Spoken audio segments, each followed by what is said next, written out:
जय जय रघुवीर समर्थ. श्रीमद दासबोध. दशक पहिला स्तवननाम. समास पहिला मंगलाचरण.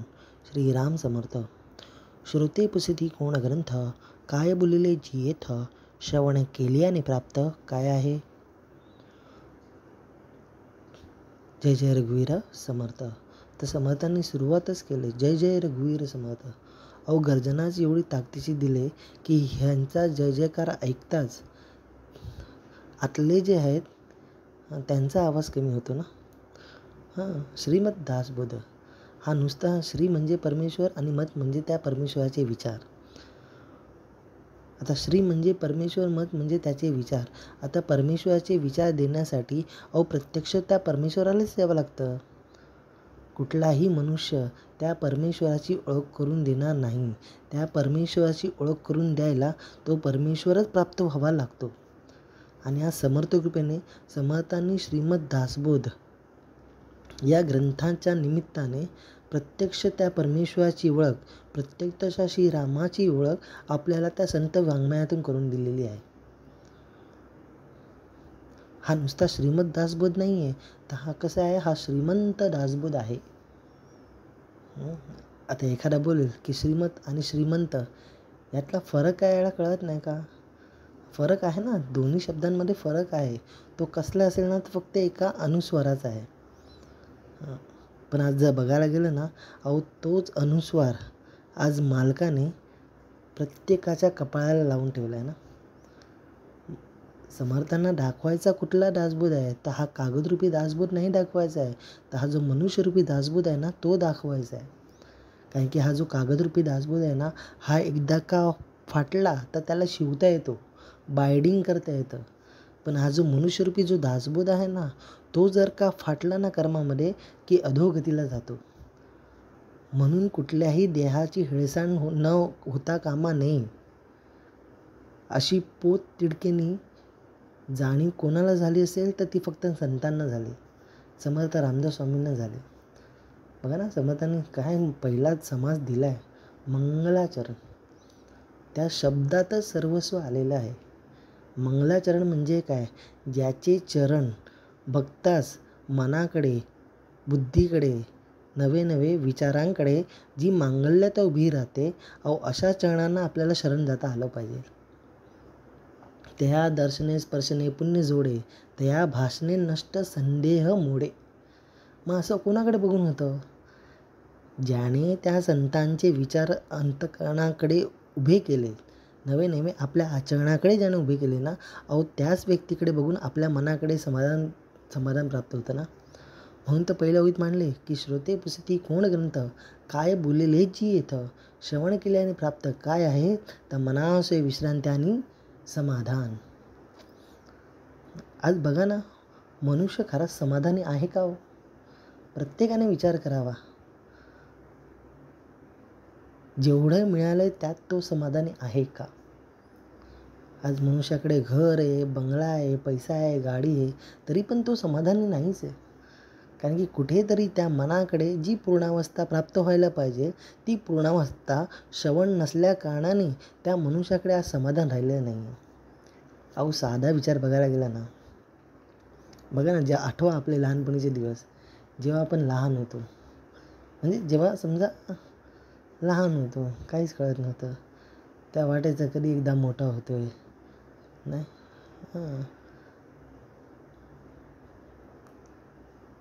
म्हणजे आपल्या आई बोलायची, कधी माझा भाऊ मोठा होतो आहे, मग मोठा झाला.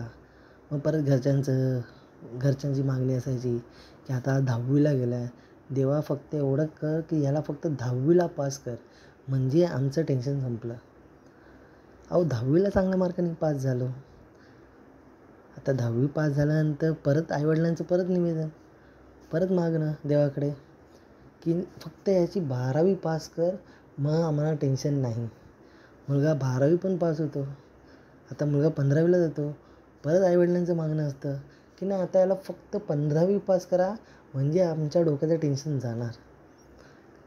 आता 15वी पण होते, आता 15वी झाल्यानंतर परत आईवडिलांचं निवेदन असतं की नाही देवा, फक्त आता याला नोकरीला लावा, म्हणजे आमचं कार्य झालं. मुलाला नोकरी पण लागते. पण मागणं संपतं का आईवडिलांचं?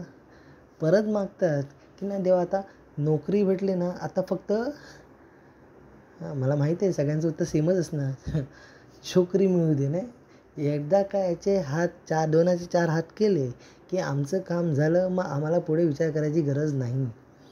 आता मुलाला छोकरी पण भेटते, आता तरी निवेदन संपली पाहिजे ना, आता तरी देवाकडे मागणं बदललं पाहिजे ना. नाही, पण नोकरी झाली, छोकरी मिळाली, परत एका वर्षानंतर निवेदन असतं की देवा आता फक्त याला एक दिवा होऊ दे, नाही तर पंथी होऊ दे. नाही तो दिवा झाल्यावर तो असा काय दिवा लावतो की अख्ख्या घराचे दिवे उजळावे लागतात ना. सांगायचं तात्पर्य काय, मनाकडे समाधानाची वृत्ती प्राप्त कधी होईल? ज्या वेळेला संतांचे विचार अंतःकरणात ग्रहण कराल ना, ज्या वेळेला मनुष्याला त्या विचारातून कळेल की ठेविले अनंत तैसेची असावे, चित्ती असू द्यावे समाधान. जोपर्यंत ह्या ओवीचा अर्थ जोपर्यंत मनुष्य मनाकडे उभा करत नाही, तोपर्यंत त्याला त्या मंगलाचरणाची, त्या समाधानाची भूमिका त्याला कळणारच नाही. आणि ते कळण्यासाठी सर्वात महत्त्वाचं काय असेल तर श्रवण. श्रवण म्हणजे नुसतं ऐकणं नाही, तर श्रवण म्हणजे ऐकले, कळले आणि वळले पाहिजे. जोपर्यंत मनुष्य वळत नाही, जोपर्यंत आचरणाकडे ते विचार उभे करत नाही, तोपर्यंत मनुष्याला त्या मंगलाचरणाची परिसीमा कळणारच नाही. आणि एकदा का श्रवण मनुष्याला कळलं की लगेच पुढे मांडले ग्रंथनाम दासबोध, गुरु शिष्यांचा संवाद, एथ बोलिला विशद भक्तिमार्ग. एवढा सोपा आणि सुलभ भक्तिमार्ग लावून दिला नाही समर्थांनी की विश्वात असा भक्तिमार्ग सापडणार नाही. काहीही मांडावे लागत नाही, काही सांडावे लागत नाही, फक्त एक विचार शोधून पाही म्हणजे कळे. तो एक विचार म्हणजेच काय, तर त्या ग्रंथातला एक जरी ओवी अनुभवली ना, तरी आपल्या आयुष्याला पुरेल ना एवढं सामर्थ्य त्या प्रत्येक संतांच्या अभंगामध्ये, प्रत्येक संतांच्या चरित्रामध्ये, प्रत्येक संतांनी रचलेल्या ज्ञानेश्वरीमध्ये आहे, तुकाराम गाथेमध्ये आहे, सद्गुरुचरित्रामध्ये आहे आणि दासबोधामध्ये आहे. फक्त म्हणून तर संत ज्ञानेश्वर बोलतात ना, एक तरी ओवी अनुभवावी. 205 जे श्रीमानाचे श्लोक निवडलेत ना, जे लिहिलेत ना समर्थांनी, त्यातला एक जरी श्लोक आपल्या आचरणाकडे उभा केला ना, तर आपल्या आयुष्याला पुरेल ना एवढं सामर्थ्य, एवढं समाधान आणि एवढी श्रीमंती देऊन जाणार तो श्लोक आहे. ग्रंथा नाम दासबुध, गुरु शिष्यांचा संवाद मांडले. आज बघा ना, हल्लीकडे ना संवादाची भूमिकाच हरवले ना. अखंड मनुष्याकडे बघायला गेलं ना, तर मनुष्याकडे काय आहे, नुसते वाद विवाद आणि वितंड वाद आहे. त्या मनुष्याला त्या वादाकडून संवादाकडे वळवायचं ना, मग त्याला सद्गुरू आज्ञेचं श्रवणच लागणार. श्रवणाशिवाय पर्याय नाही. कारण की आज प्रत्येकाकडे ज्ञान बरंच आहेत, प्रत्येकाकडे शिकवण पण बरीच आहेत, पण ज्ञानाचा वापर, त्या शिकवणीचा वापर आपल्या आचरणाकडे उभा करून आपला देह सदाचरणात कसा उभा करायचा हे कळण्यासाठी एकच उपाय, जा सद्गुरूशी शरण. त्या समर्थांना शरण गेल्याशिवाय मनुष्याने मनुष्याशी कसं वागावं ही संवादाची भूमिका मनुष्याकडे उभा राहणार नाही. आज दुसऱ्यात बघायला भेटतं ना, अहो ज्याला संतांचे विचार नाही आहेत, ज्याला सद्गुरू शिकवण नाही आहे, आज त्या मनुष्याकडे काय वाद उभे राहिलेत. भावाभावांमध्ये वाद आहे, बहीण भावामध्ये वाद आहे, आई वडिलांमध्ये वाद आहे, वडील मुलामध्ये वाद आहे, आई आणि मुलीमध्ये वाद आहे. मग या वादांना संवादाकडे वळवायचं आहे ना, मग त्यांची नेमके वाद घालणारे कोण, अहो त्यांची ओळख होणं गरजेचं आहे. दृश्यामध्ये ज्ञान देणारे बरेच आहेत, दृश्यामध्ये शिकवण देणारे पण बरेच आहेत, पण आत अंतःकरणात शिकवण उभी करून त्या मनुष्याला सदाचरणात उभा करायचं ना, तर सद्गुरूंशिवाय पर्याय नाही. बघा ना, आज एका श्रवणाच्या माध्यमातून मुलगा आहेस ना, मग मुलाचं कर्तव्य काय, मुलगी आहेस ना, मग मुलीचं कर्तव्य काय, आई आहात ना, मग आईचं कर्तव्य काय, वडील आहात ना, मग वडिलांचं कर्तव्य काय, अहो एका श्रवणातून मालकाने आपल्याला शिकवलं. मुलगा आहेस, मुलाचं पहिलं कर्तव्य काय? आईवडिलांच्या पाया पडणं हे प्रत्येक मुलामुलीचं पहिलं कर्तव्य आहे. आईवडिलांच्या आज्ञेच्या बाहेर न जाणं हे प्रत्येक मुलामुलीचं पहिलं कर्तव्य आहे. आईवडील आपल्यावर कितीही रागवले तरी आपल्याकडून त्यांना उलटा शब्द न जाणं हे प्रत्येक मुलामुलीचं पहिलं कर्तव्य आहे. ही जाणीव आपल्या अंतःकरणात जर कोणी रुजवली असेल ना, तर एका समर्थ रामदासांनी रुजवली. एका संतांनी हा विचार प्रत्येक शिष्याकडे मांडलेले आहेत. छत्रपती शिवाजी राज असेच नाही घडले. जिजामातांनी लहानपणीच त्यांना महाभारत रामायणासारखे चरित्र दाखवली वाचवून ना, त्यातून ते शिवाजी महाराज घडले. आज 400 वर्ष झाली शिवाजी राजांना जाऊन, पण आजही नुसतं छत्रपती शिवाजी महाराज की म्हटलं की आपसूक जय निघते. म्हणजे केवढा तो जय जयकार आहे.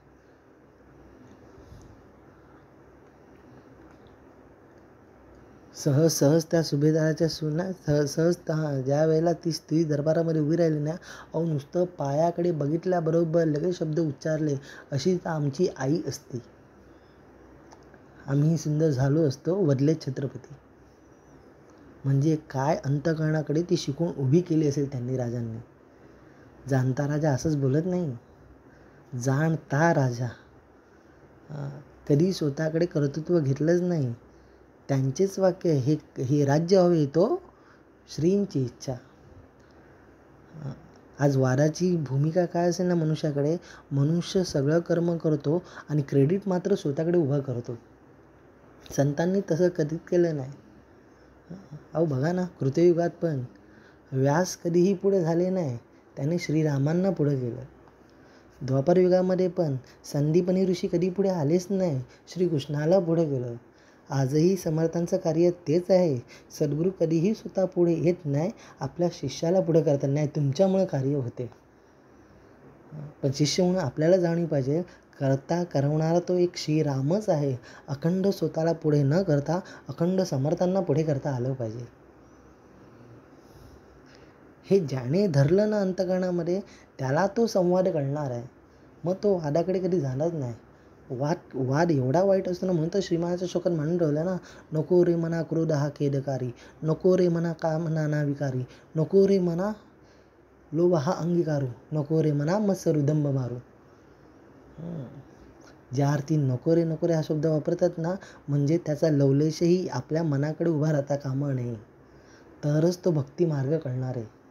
भक्ती कधी कळते? जेव्हा अंतःकरणातला ग नाहीसा होतो. ग म्हणजे गर्व नाहीसा होतो ना, त्यावेळेला त्या भक्तीचं महत्त्व कळतं.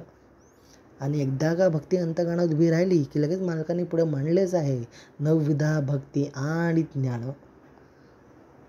बोलिले वैराग्याचे लक्षण, बहुधा अध्यात्म निरूपण निरोपिले. नवविधा भक्ती काय करते? तर ती पहिलं ज्ञान उभं करते ना. म्हणजे मनुष्य मुळात अज्ञानी आहे का? नाही, मनुष्याकडे ज्ञान बरंच आहे, पण त्या ज्ञानाचा सदुपयोग कसा करायचा ही शिकवण संतांशिवाय त्याला कळणार नाही. बोलिले वैराग्याचे लक्षण. जगामध्ये बघायला गेलं तर स्मशान वैराग्य आहे, क्षणिक वैराग्य आहे. पण आज समर्थांना जे वैराग्य अपेक्षित आहे ना, ते विवेकातून वैराग्य अपेक्षित आहे.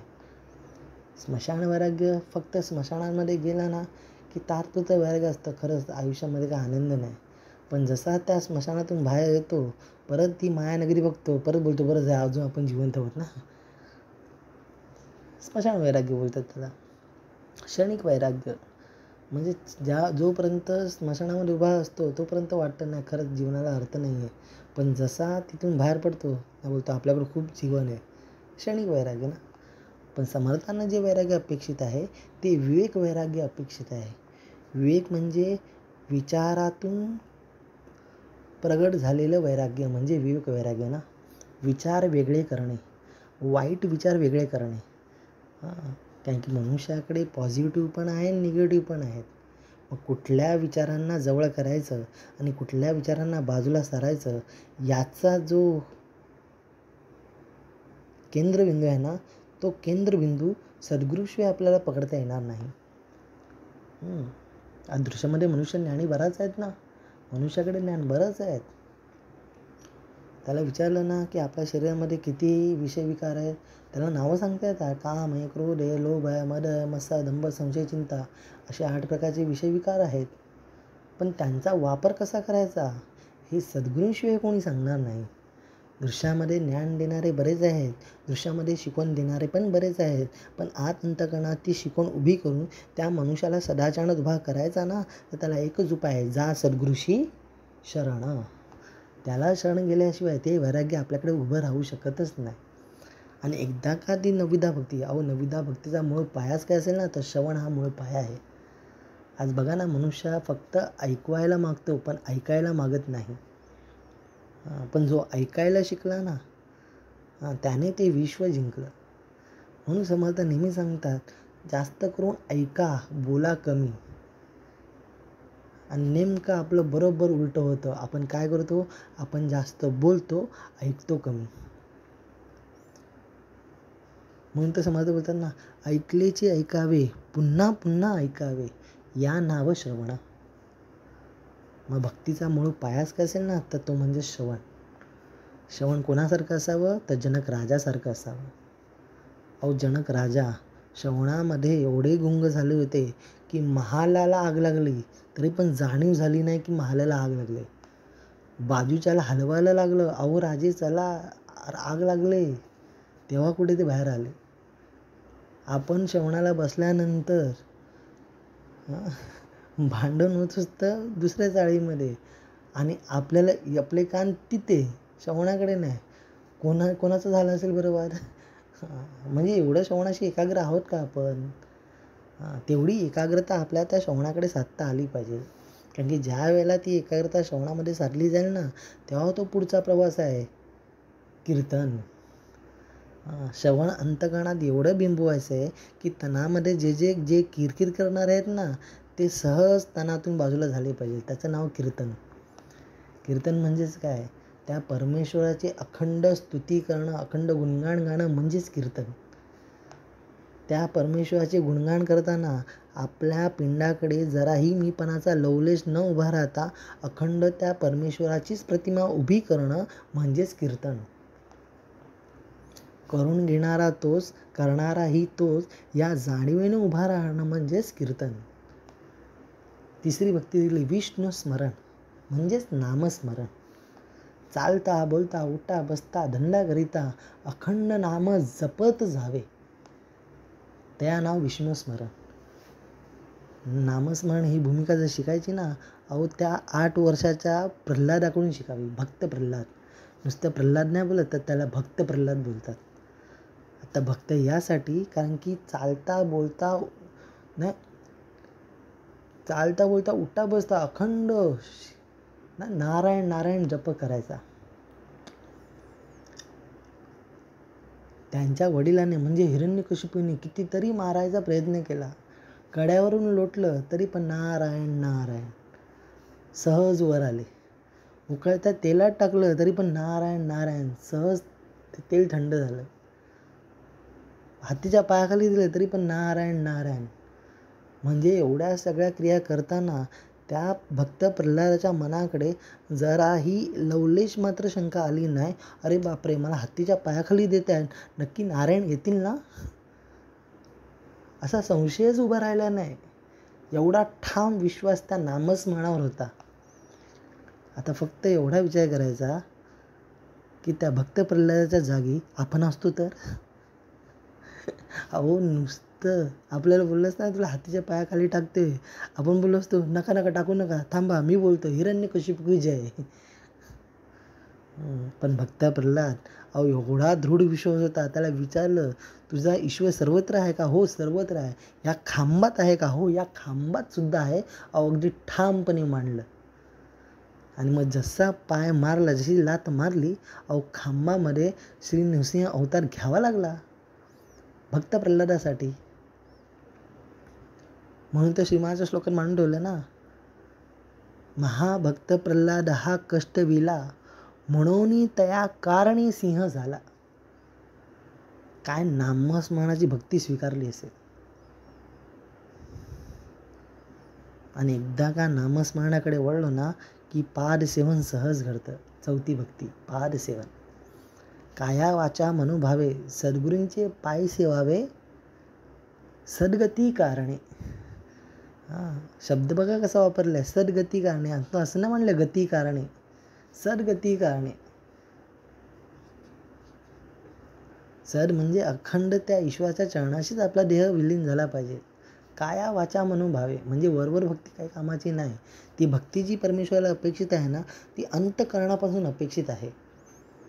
मग ती भक्ती घडली पाहिजे. पण ती भक्ती कधी घडेल, जर आपण त्या विचारांना आपल्या आचरणाकडे उभे केलं तरच अर्चन भक्ती घडेल. म्हणजेच पाचवी भक्ती. अर्चन म्हणजे देवतार्चन. पहावे आपणासी आपण. दुसऱ्याला दोष देता कामच नाही की याच्यामुळे माझं वाईट झालं, त्याच्यामुळे माझं वाईट झालं. कोणामुळे कोणाचं वाईट होत नाही. जे काय होतं ना, ते आपण केलेल्या कर्मानुसार. आपण केलेल्या कर्मानुसार प्राणी पडती देशी अथवा विदेशी. काय संतांनी विचार मांडले तो. संतांनी कधीही इतरांना दोष दिलाच नाही. त्यांनी स्वतःलाच दोष लावून घेतला. नाही माझंच चुकलं असेल. काय आचरण असेल संतांचं. एवढी नम्रता, एवढी विनम्रता असायची ना प्रत्येक संतांकडे त्यावेळेला. साधा विचार करायचा. संत ज्ञानेश्वर महाराज ज्या वेळेला भिक्षा मागायला जायचे, लोक काय ना काय काय टाकायचे त्यांच्या झोळीमध्ये.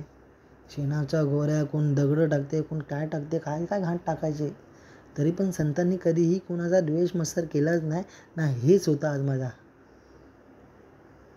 आज देवाला हेच द्यायचं होतं. देवाला पण दोष दिला नाही त्यांनी. आज समर्थांना तेच अपेक्षित आहे की आपल्याकडेही आज ते विचार पाहिजे. दुसऱ्यांना दोष देण्यापेक्षा तो दोष माझ्याकडे कसा उभा राहणार नाही ना, याकडे मनुष्याचा कटाक्ष असावा. तर ती म्हणजे अर्चन भक्ती.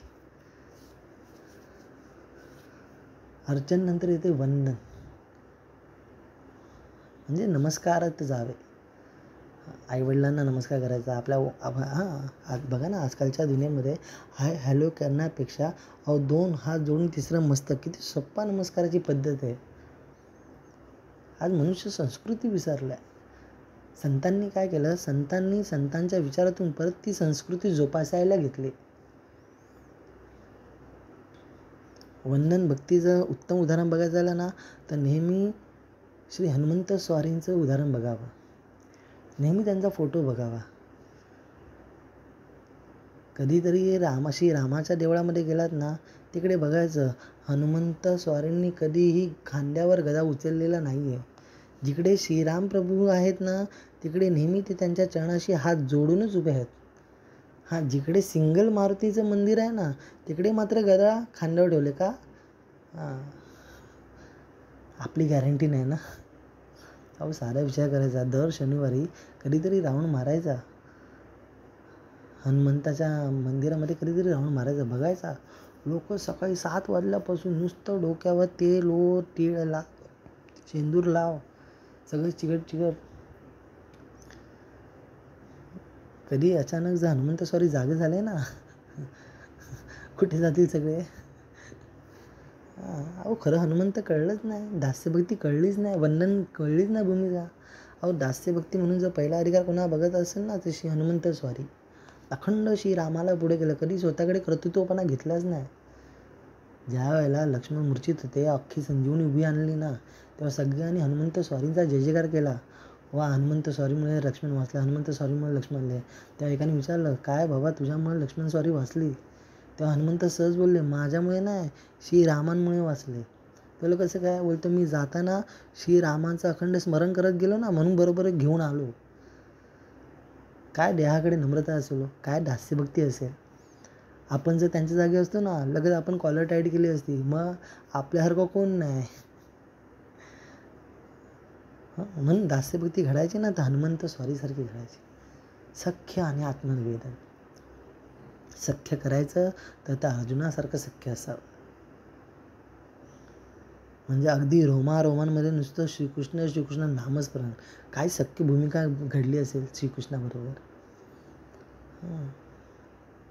नम्रता कळली होती. आणि शेवटची भक्ती येते ती आत्मनिवेदन भक्ती. आत्मनिवेदन म्हणजेच काय, मितूपणाची झाली बळवणं. जिथे मितूपणा राहतच नाही, मी देवाचा आणि देव माझा ही जाणीव जिथे उभी राहते ना, तिकडे ते आत्मनिवेदन भक्ती. आत्मनिवेदन म्हणजे त्या परमेश्वराकडे फक्त मागणे एकच हवं, हेची दान देगा देवा तुझा विसर न व्हावा.